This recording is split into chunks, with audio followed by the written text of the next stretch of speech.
na-stranded ang paglalayas ko. Naglayas naman talaga ako na isang araw, umuwi sa bahay, walang kibuan, tapos nag-usap kami saglit, tapos wala ano, medyo hindi pa kami good, hindi kami tatabi, dito ako sa kabilang side na tulog, sa ibang side, nagawa kami ng lataga ng aking anak. Ang katabi ko ay ang makulit naming pusa.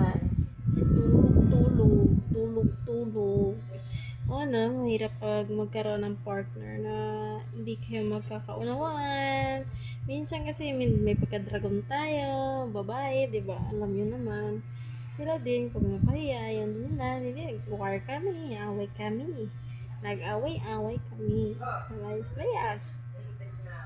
Tapos, pag-isipan ko naman na gusto ko sana maghiwalay kami.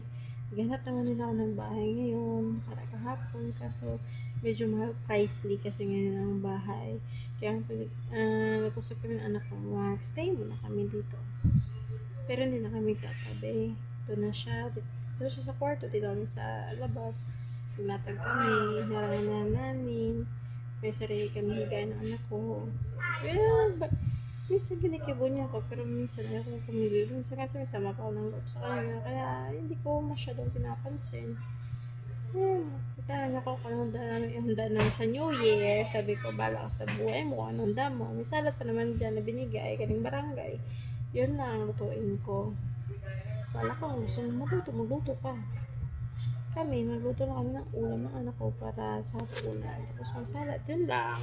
Hello everyone and Happy New Year!